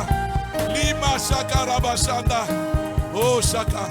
Seigneur, ouvre mes yeux. Ouvre mes yeux. Ouvre mes yeux pour que je voie. Ouvre mes yeux pour que je voie. Ouvre mes yeux pour que je voie. Ouvre mes yeux pour que je voie. Ouvre mes yeux pour que je voie. Ouvre mes yeux. Ouvre mes yeux. Ouvre mes yeux. Alléluia. Alléluia. Tu dois voir la gloire de Dieu dans ton mariage. Le temps est venu pour que tu puisses voir la gloire de Dieu dans ton mariage. Le temps est venu pour que tu puisses voir la gloire de Dieu dans ta famille. Le temps est venu pour que tu puisses voir la gloire de Dieu dans ta vie. Il est celui qui nous ouvre les yeux. Et il est celui qui ouvre les ciels. Oui, la prière qui déchire les voiles. La prière qui ouvre les yeux. Il y a une prière qui ouvre les yeux. Il y a une prière qui ouvre les yeux. Il y a une prière qui ouvre les yeux. Tu ne vas plus rester dans la distraction. Que le Seigneur essuie vos larmes ce matin. Que le Seigneur essuie vos larmes ce matin. Il n'est pas celui qui ouvre les yeux. Il est celui qui ouvre le sein maternel. Il est celui qui débloque des situations. Il est celui qui ouvre la maternité. Il est celui qui change la stérilité en fécondité. Qu'il en soit ainsi. Qu'il en soit ainsi. Tu ne resteras plus dans les ténèbres. Tu ne resteras plus dans les ténèbres. Tu ne resteras plus dans les ténèbres. Alléluia. Oh, continue à prier. Sa présence est là. Continue à parler, sa présence est là. Que tes yeux s'ouvrent. Que tes yeux s'ouvrent. Tu ne vas plus tomber dans les mêmes erreurs. Tu ne vas plus tomber dans les mêmes erreurs. Ce n'est plus le temps qu'on te manipule. Je veux prier, toujours prier, prier jusqu'à ce que tu m'exauces. Je veux prier, toujours prier, prier jusqu'à ce que tu m'exauces. Ce matin, je veux prier. Toujours prier, prier jusqu'à ce que tu m'exauces. Je veux prier, je veux prier, toujours prier, prier jusqu'à ce que tu m'exauces. Oh, je veux prier, toujours prier. Oh, jusqu'à ce que je veux prier,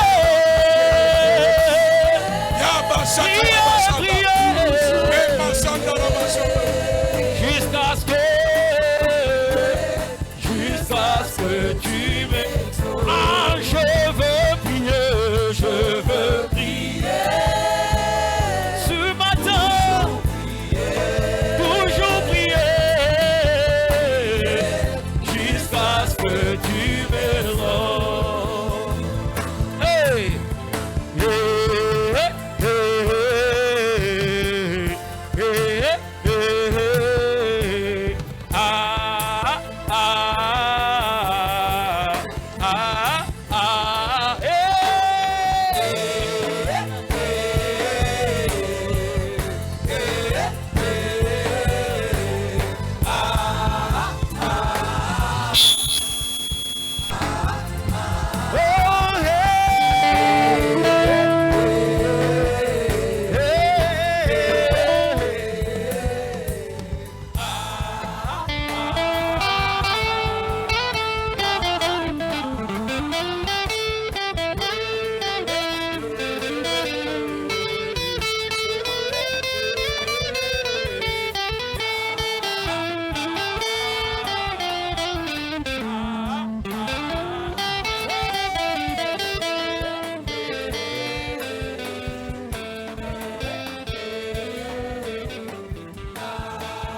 c'est le Saint-Esprit.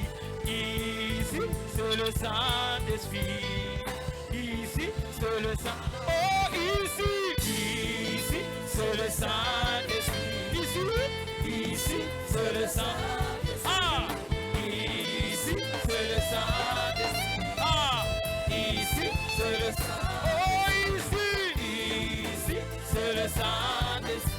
Ah, ici, c'est le Saint-Esprit. Ici, c'est le Saint-Esprit. Ici, c'est le Saint-Esprit. Oh, ici, ici, c'est le Saint-Esprit. Ici, c'est le Saint-Esprit. Ah, ici, c'est le Saint-Esprit. Ici, c'est le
je veux te voir. Oh, lève-toi, je veux te voir ce matin. Lève-toi, je veux te voir. Oh, lève-toi, je veux te voir, mon Jésus. Lève-toi, je veux te voir. Oh, téléman à mon aïe, Yesu nangai. Téléman à mon aïe. Totoni na posa comme mon aïe na tongwa lelo, Yahweh, Yahweh. Téléman à mon aïe.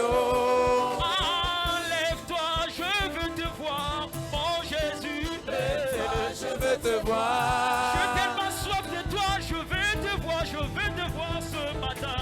Lève-toi, je veux te voir. Oh, Yahweh, Yahweh. Oh, Yahweh, Yahweh, Yahweh. Oh, Yahweh, Yahweh. Oh, Yahweh, Yahweh. Yahweh, Yahweh.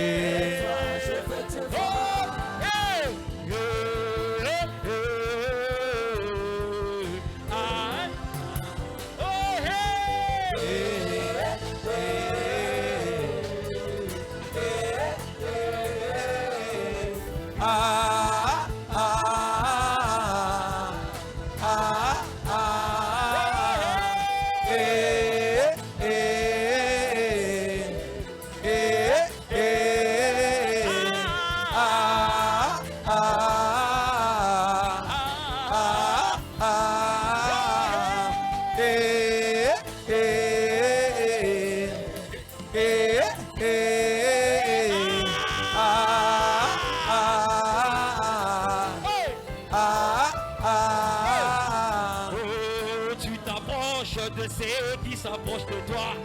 Tu t'approches de ceux qui s'approchent de toi.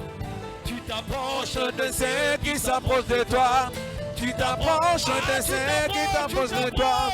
Tu t'approches de ceux qui s'approchent de toi. Tu t'approches de ceux qui s'approchent de toi. Tu t'approches de ceux qui s'approchent de toi. Tu t'approches de ceux qui s'approchent de toi. Tu t'approches de ceux qui s'approchent de toi. Tu t'approches de ceux qui s'approchent de toi.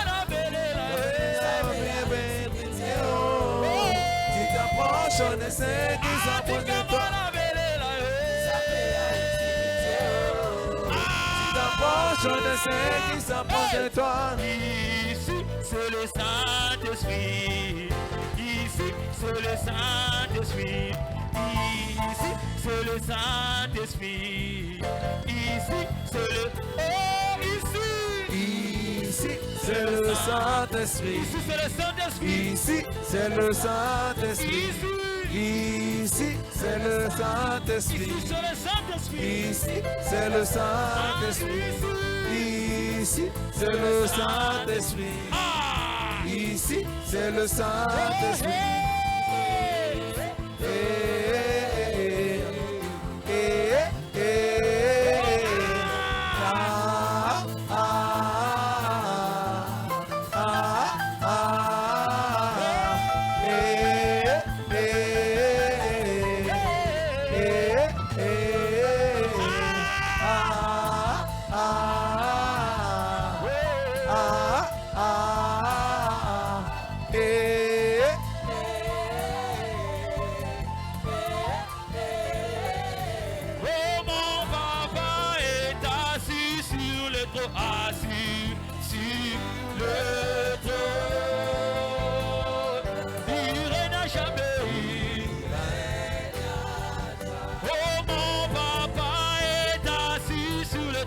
Assis sur le trône, il règne à jamais. il règne à jamais. Oh, mon héros est assis sur le trône.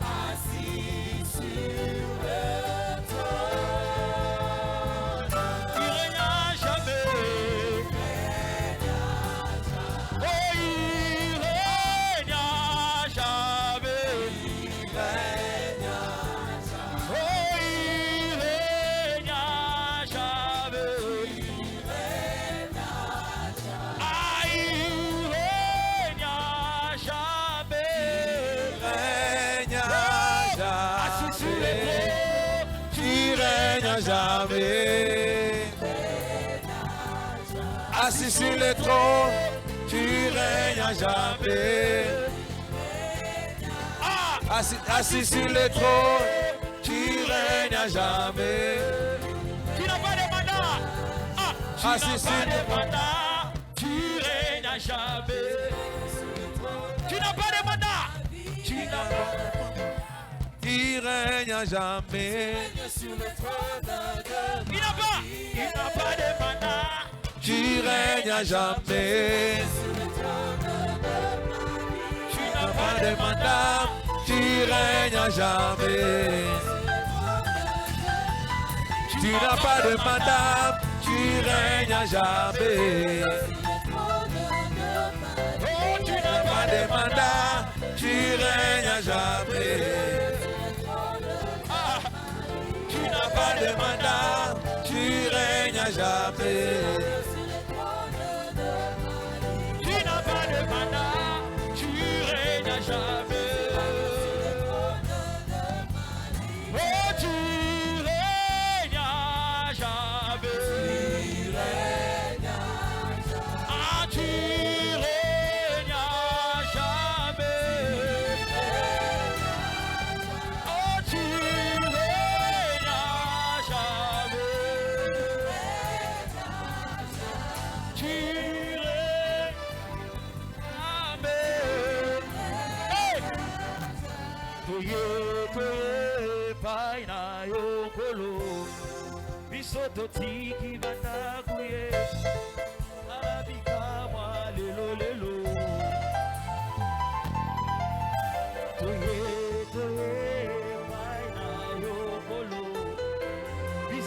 tiki banaku Yesu salabika wa lelo lelo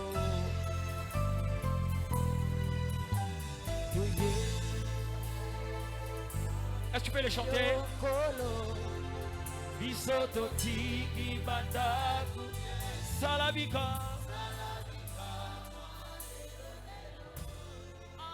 lelo toye toye lelo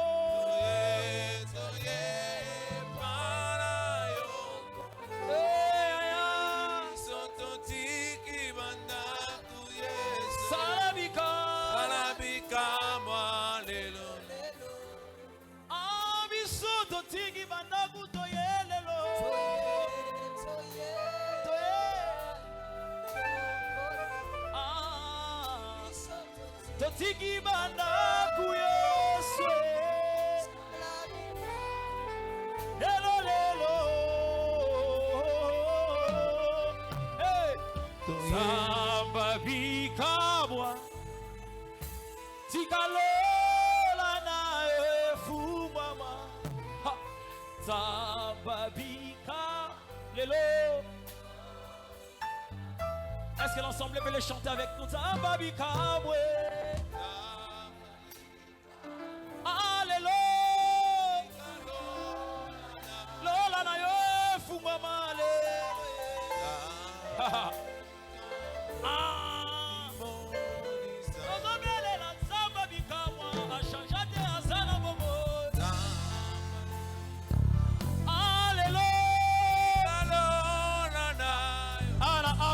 Kalola na yo efungwama nego salela abrame salela penaye Alléluia Samba bikama nimbonisa salela isake salela penaye Samba bikama Lola na efumama Samba bikama Nemo salela Joseph salela penga Samba bikama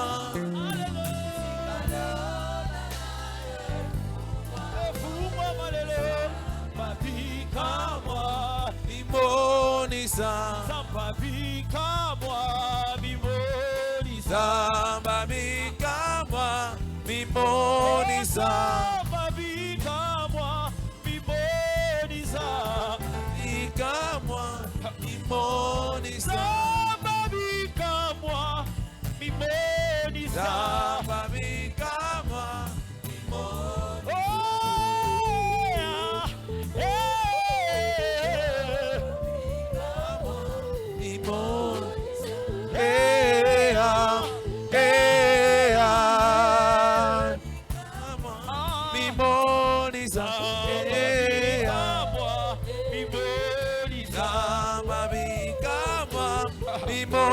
limonisa Samba bikama limonisa Samba bikama limonisa Samba bikama limonisa Nemo salela abrame salela pema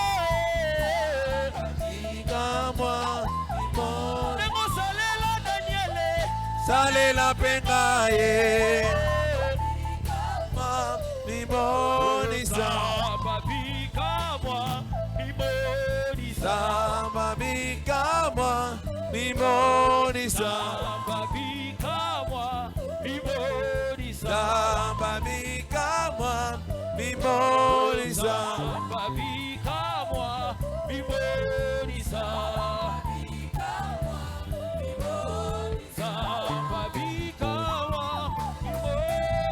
Samba bikama limonisa Samba bikama limonisa Samba bikama limonisa Samba bikama limonisa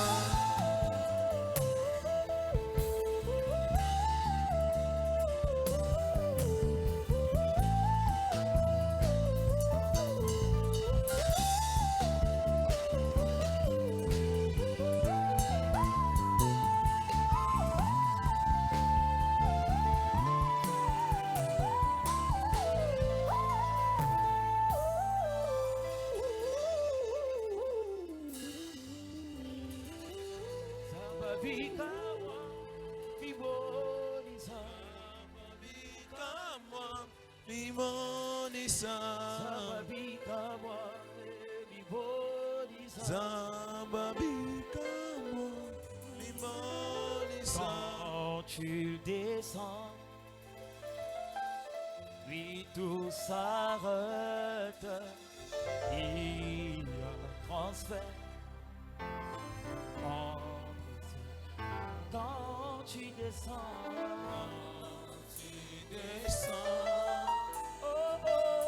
l'atmosphère change. Il y a un transfert entre cieux et terre. entre ciel et terre. Quand tu descends, Quand tu descends, alléluia. oui, tout s'arrête. Il y a un transfert. Il y a un transfert Entre cieux et terre. entre ciel et terre. Quand tu descends, Quand tu descends, alléluia. il y a un transfert change. Il y a un transfert entre ciel. Le Saint-Esprit est là. Le Saint-Esprit Il est là. est là. Parmi nous, il est là. Le Saint-Esprit Il est là. est là. Au milieu de racheter. Le Saint-Esprit Il est là. est là. Au milieu de nous. Le Saint-Esprit Il est là. est Nous là. les confessons, nous les chantons. Le Saint-Esprit est là. Le Saint-Esprit Il est là. Il est là. Il est là. Le Il est là. Il est là. est là. Maladie. Le maladie s'enfuit. Fais matin. Les aveugles voient. Le Ils paralysie sont de joie. sont de joie. Oh, le stérile enfant. Le stérile enfant, Alléluia. les sourds entendent Puissant. par sa puissance, par sa puissance.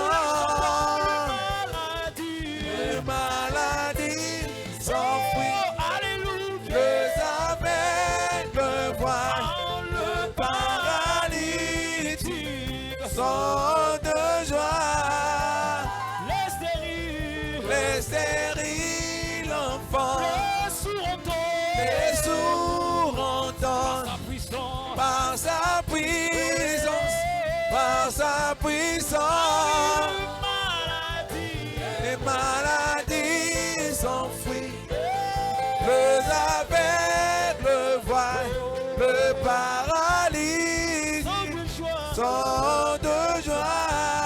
Oh, les stériles enfants. Les stériles enfants, Le sourd entend.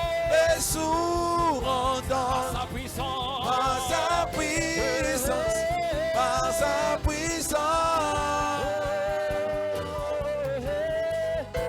La dimension du toucher, la dimension de gloire, la dimension de puissance. Je le chante, la dimension du toucher. La dimension du toucher, la dimension de gloire, Alléluia. la dimension des puissances, Je le confesse, la dimension. la dimension du toucher, la dimension de gloire, la dimension des puissances. Ah oui, c'est ma saison. C'est ma saison, c'est ma saison, c'est ma saison, c'est ma saison, c'est ma saison de gloire.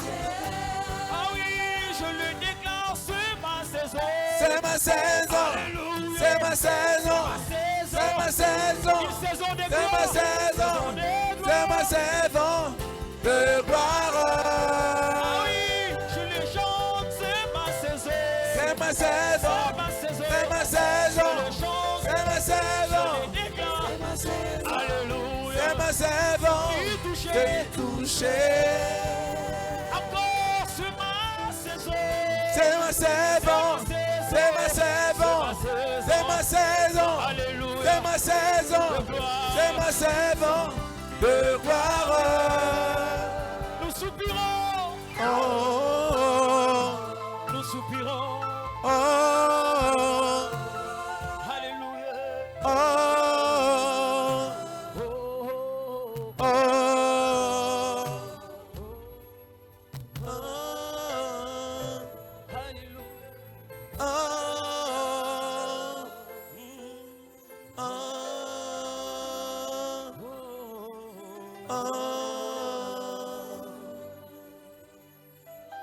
Fungola miswa motema nanga.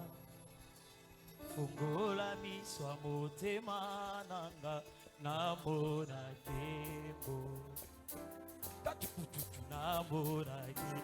Anayemi fungola miswa motema. Fungola miswa motema nanga. Sabaote.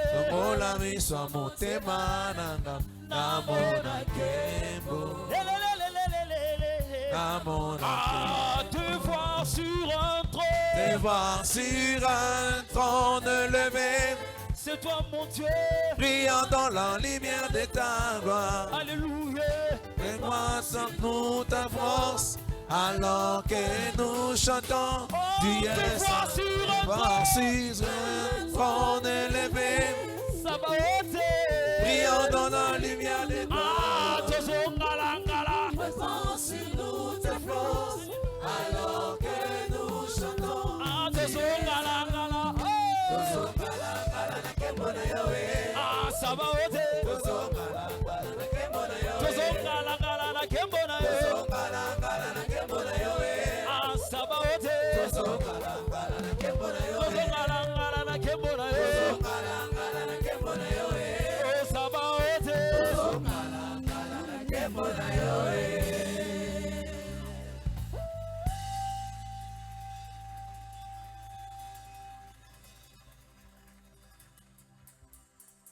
Alléluia. Tu vas t'élever et tu vas acclamer très fort le Seigneur.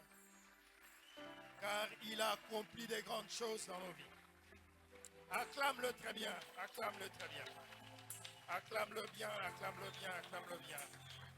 Acclame-le bien. Alléluia.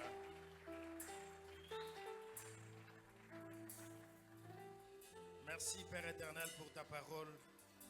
Bénis ta parole dans nos cœurs. Seigneur, merci pour ce que tu as déversé sur nos cœurs en utilisant puissamment ton serviteur. Ce qui importe, Seigneur, comme tu l'as dit dans Job 36, 11, s'ils écoutent et se soumettent, ils finissent leur jour dans le bonheur et leurs années dans la joie. Nous croyons, Seigneur, que la joie sera notre partage et que le bonheur sera notre partage et que la cécité ne sera plus jamais notre partage après avoir écouté une parole si puissante de la part de ton serviteur. Bénis ses dîmes, Seigneur, bénis ses offrandes, bénis ton serviteur, remplis-le davantage. Éternel, qu'il soit une bénédiction, non seulement pour nous, mais pour tout peuple devant lequel il s'élèvera pour parler de ta part, et que cela soit pour la gloire de ton Saint-Nom. Bénis ainsi, Seigneur, aussi sa famille. Nous ne cessons de dire, Éternel, que tu puisses nous assister pendant tout le moment que nous avons à communier, que nous puissions nous rappeler de la mission que tu as confiée à ton serviteur et que nous puissions prier pour lui ainsi que sa famille. Bénis ses dîmes, Seigneur, bénis ses offrandes, que cela puisse servir à l'avancement de ton œuvre. Dans le précieux et glorieux nom de notre Seigneur Jésus, nous avons prié ainsi. Amen.